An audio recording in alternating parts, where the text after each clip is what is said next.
Hello, hello tout le monde, j'espère que vous allez bien. Aujourd'hui, on va parler limites légales sur les activités bien-être, mieux-être, les médecines non conventionnelles. Ça va juste être génial.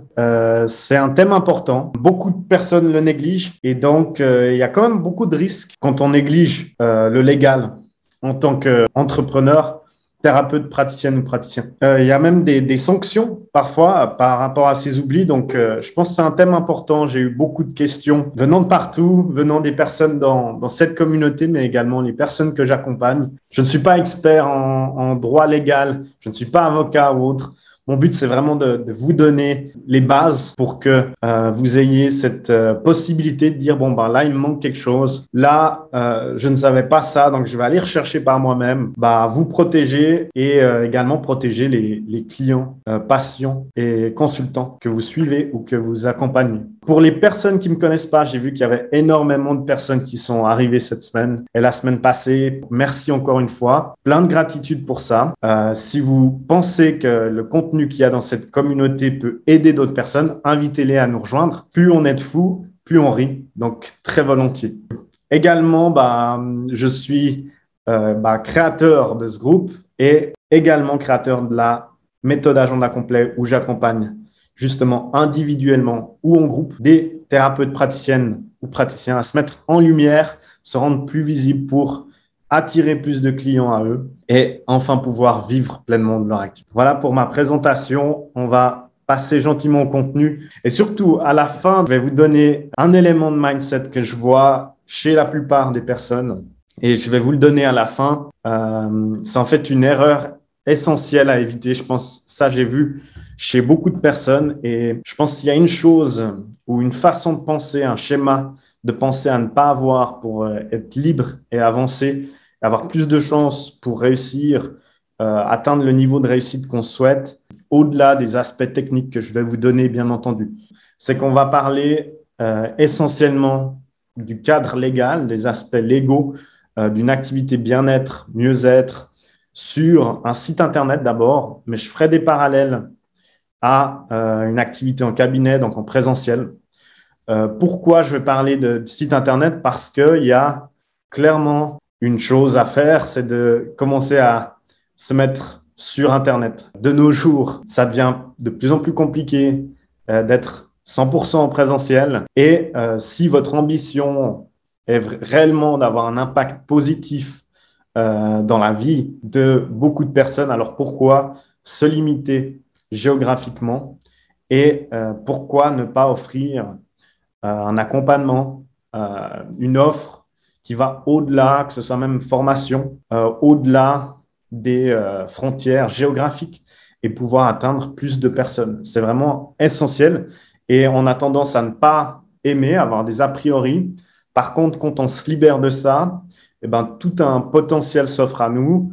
Et je pense que c'est un déclic à vraiment avoir quand on est un entrepreneur. Il faut pouvoir s'adapter, il faut pouvoir être flexible, il faut pouvoir aller au-delà des a priori, au-delà des pensées limitantes. Et ça en fait partie. Je pense que les personnes qui disent « je veux juste ouvrir mon cabinet, je veux juste faire mes soins là », ça peut se faire, bouche à oreille, etc. Par contre, il y a moyen d'aller toucher beaucoup plus de personnes et vraiment faire une différence. Alors, on va parler mention légale. Au début, c'est un document très important sur un site Internet. On fera également peut-être un saut sur les données personnelles, donc le traitement des données chez les personnes.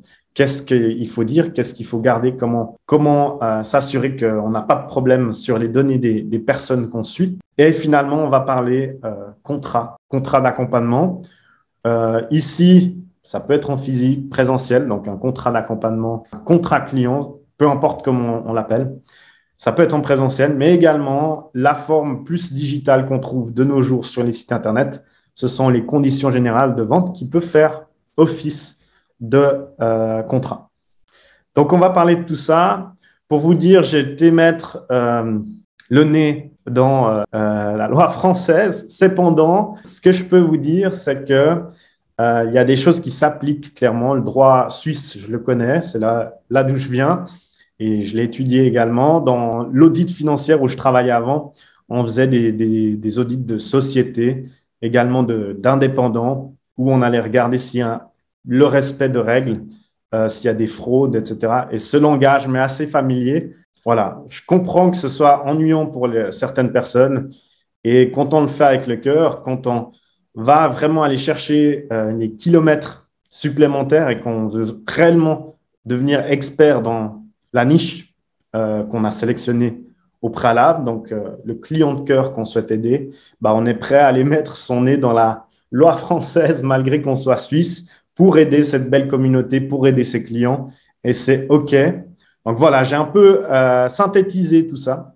Commençons par les mentions légales et pourquoi c'est important de les avoir et surtout quel est l'objectif de ces mentions légales. Les mentions légales, ça sert à quoi? Ben, ça sert surtout sur un site internet qui est la vitrine de votre projet, donc de vous. C'est informer les visiteurs sur qui vous êtes, qui est l'éditeur du site internet, qui se trouve derrière cette vitrine. Et ça, c'est important, c'est un peu le backstage ou les loges de votre activité ou votre vitrine sur Internet. C'est un élément important parce que, en tout cas, en Suisse, s'il y avait une chose à contrôler sur des éléments purement technologiques ou site Internet, c'est vraiment le document qui pourrait être contrôlé en premier. Est-ce que vous avez, quelle est votre identité, etc. sur votre site Internet? C'est la clé, en fin de compte, c'est le début. J'ai l'habitude de revoir des sites Internet énormément par semaine avec les personnes que j'accompagne, mais également des demandes spécifiques. Combien de mentions légales? Je ne vois pas. Combien de mentions légales sont incomplètes ou bien des copier-coller de templates, de modèles qu'on pourrait trouver sur Internet? Si vous manque ça, en fin de compte, ça peut être perçu comme information trompeuse ou bien pas assez transparente. Et là, il y a des sanctions qui viennent s'ajouter à ça. Donc, mon but, ce n'est pas de vous faire peur, mais c'est de vous rendre conscient ou consciente de l'importance d'un élément, d'un document légal comme les mentions légales.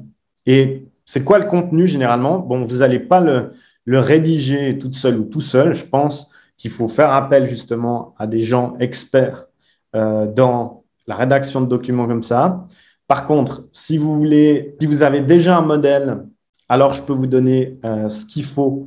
Bon, ici, c'est très simple. C'est en fin de compte qui vous êtes, donc votre identité, de la façon la plus détaillée possible. Donc, adresse, même les statuts, la forme de l'exercice, quelle société c'est, même la TVA, les cirets, capital social, votre nom, prénom, etc. Ça, c'est vraiment, vraiment important de mettre dans ces mentions légales. Au-delà de vous et de votre activité, il faut préciser l'identité de l'hébergeur du site Internet, l'identité du responsable éditorial, c'est en fait vous.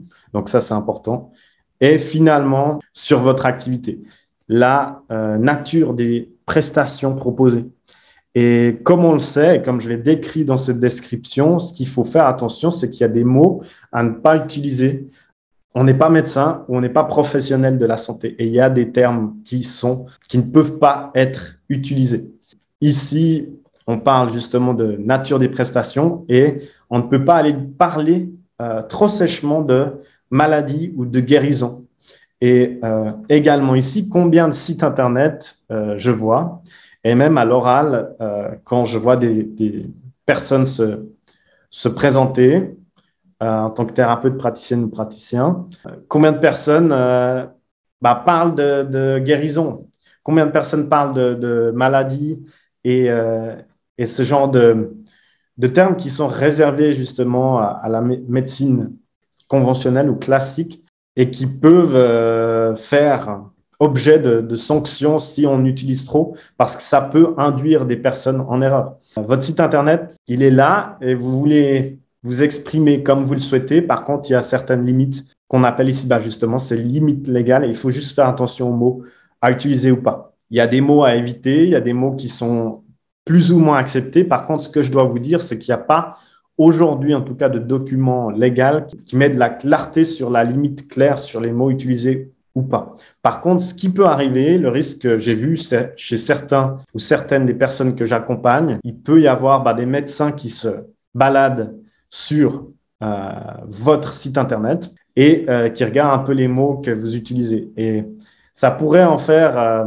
mettre mal à l'aise certains médecins sur des termes que vous pouvez utiliser qui sont réservés au domaine exclusif médical.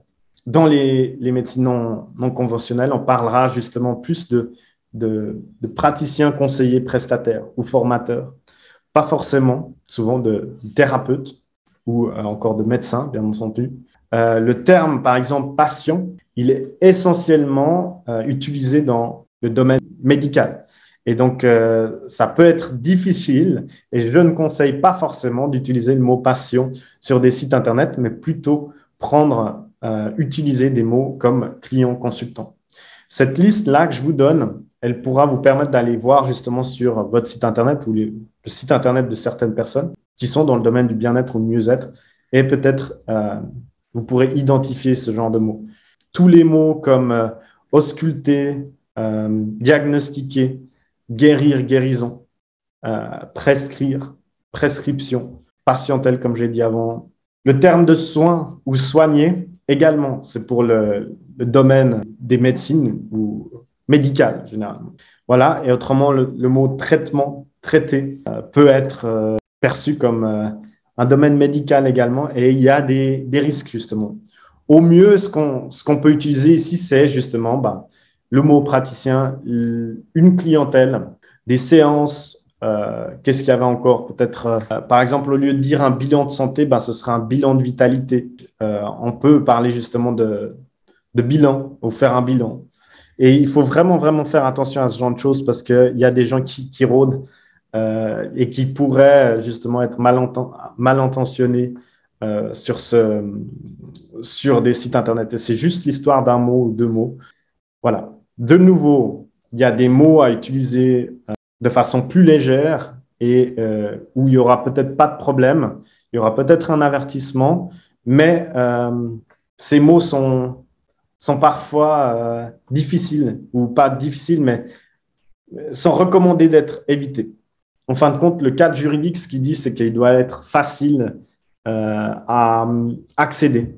Donc, généralement, ce qui est conseillé et ce qu'on voit généralement sur les sites Internet, c'est que les mentions légales se trouvent dans le pied de page. Donc voilà, et c'est accessible sur toutes les pages et c'est facile, juste un clic avec une nouvelle page. Dans l'accompagnement justement de la méthode agenda complet, on a créé une trame qui permet juste de remplir les bons contenus, la structure de mention légale et aller un peu plus vite. Voilà. Donc ne le déléguez pas à un webmaster, faites-le faire par un juriste ou un avocat ou bien par vous-même, en tout cas au début, pour être sûr que vous avez ça en main et que vous ne risquez pas des sanctions. J'avoue avoir mis le nez dans les sanctions et j'étais assez étonné. Je me suis dit, mais est-ce que c'est vraiment réel? Et ça peut aller jusqu'à de l'emprisonnement. Je sais pas, j'ai lu des 75 000 euros d'amende, etc. Enfin, une interdiction d'exercer pendant 5 ans.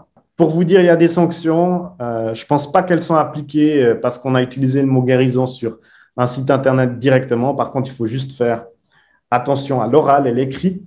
Mon but, ce n'est pas de vous faire peur, mais c'est vraiment de nouveau vous donner des éléments pour aller regarder, peaufiner les choses pour être en alignement, que ce soit légal, spirituel et sur d'autres niveaux. Et je pense que c'est important en tant qu'entrepreneur d'avoir cette chose. Voilà.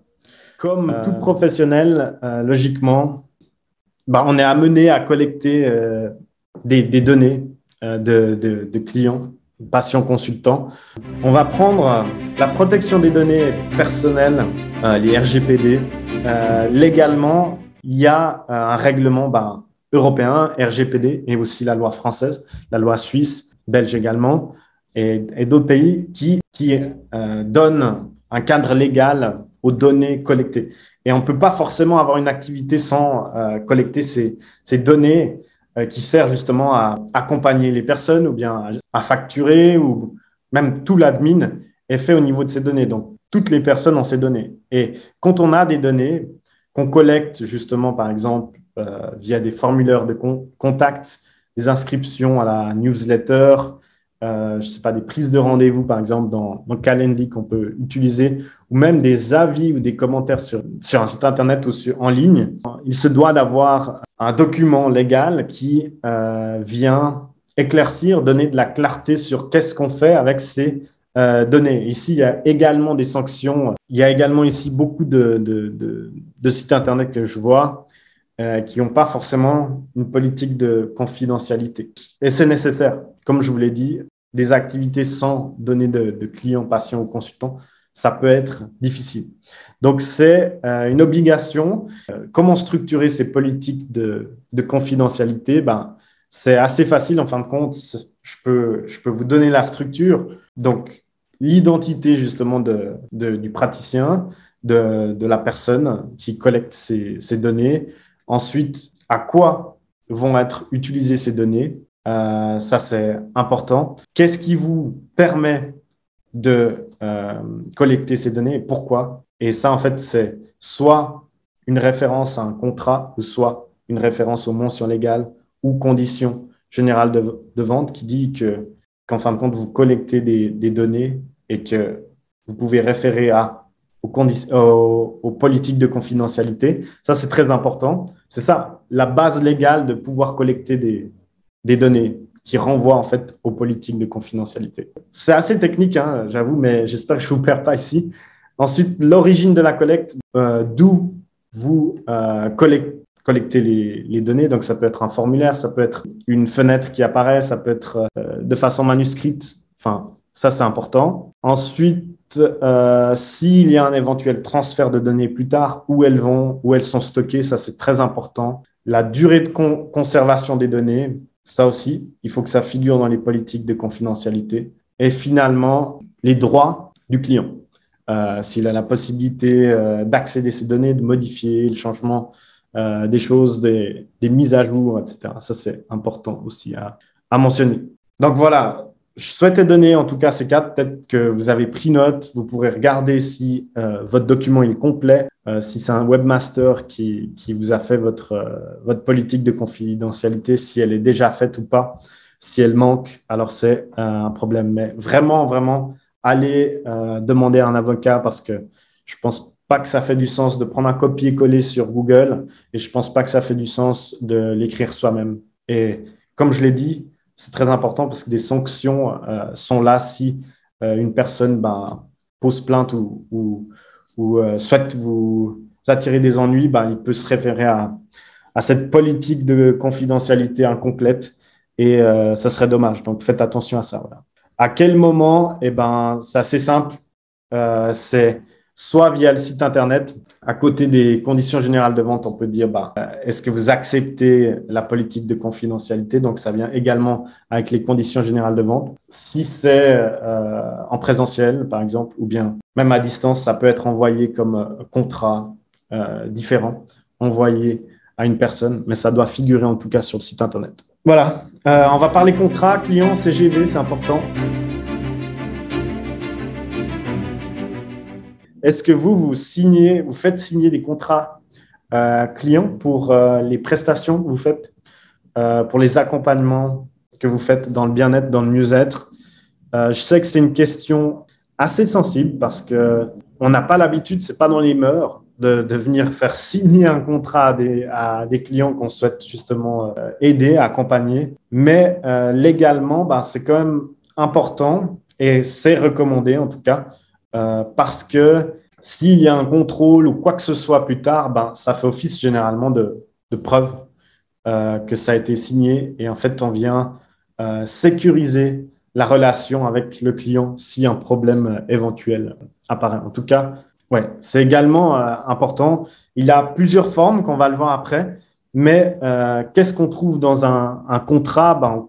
On trouve de nouveau, à peu près comme les mentions légales, l'identité du thérapeute praticien ou praticienne, la description des prestations, la durée des prestations, les conditions tarifaires, donc par exemple TVA, frais ou conditions.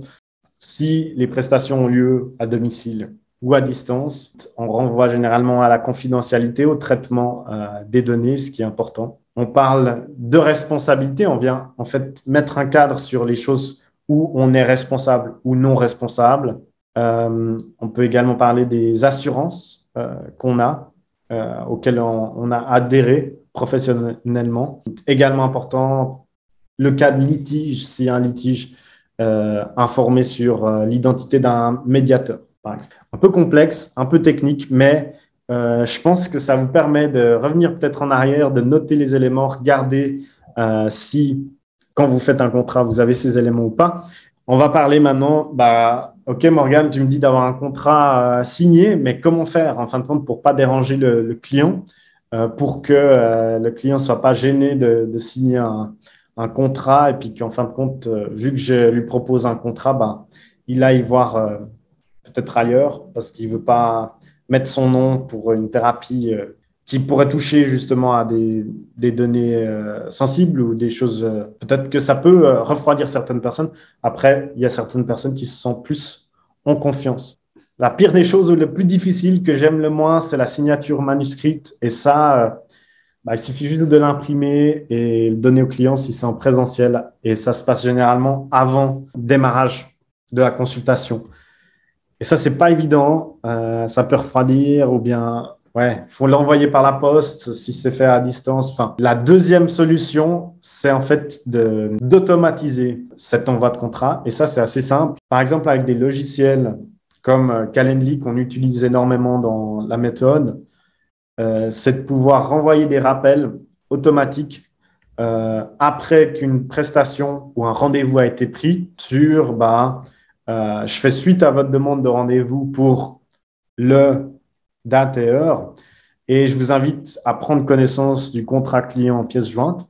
Et en fait, ça, c'est des mails automatiques qui peuvent être automatisés à chaque prise de rendez-vous avec un petit rappel derrière si ça n'a pas été renvoyé. Voilà. Ce document est destiné à vous informer de mes conditions d'intervention, mais aussi de vos droits conformément aux réglementations en vigueur. Juste signaler, je vous remercie de le signer ou de me donner un accord avec un délai et de me renvoyer le document signé. Et ça peut se faire, franchement, au niveau administratif, ça peut déjà bien soulager qu'imprimer un contrat. Juste faire un mail automatisé après une prise de rendez-vous sur des prestations bien spécifiques, je pense, pour venir justement protéger la relation client et que s'il y a un problème, s'il y a un couac, la personne a signé et donc c'est une preuve assez lourde ou importante s'il y a un problème. Et donc ça, c'est quand même puissant. Et maintenant, la solution idéale, c'est, comme on parlait, les conditions générales de vente. Et ça peut venir s'ajouter à un site Internet de façon très, très simple. Il y a des extensions et même dans Calendly, je crois qu'on peut venir ajouter ça de façon très, très simple. Juste mettre le texte légal et une personne a juste à cocher cette super case qu'on a tous vu. J'ai lu et j'accepte les conditions générales de vente. Ce qui peut être également fait, c'est de les joindre à une facture. Voilà les éléments essentiels. Je vais vous donner maintenant un peu la conclusion et cet élément mindset que je vois et souvent l'erreur à éviter.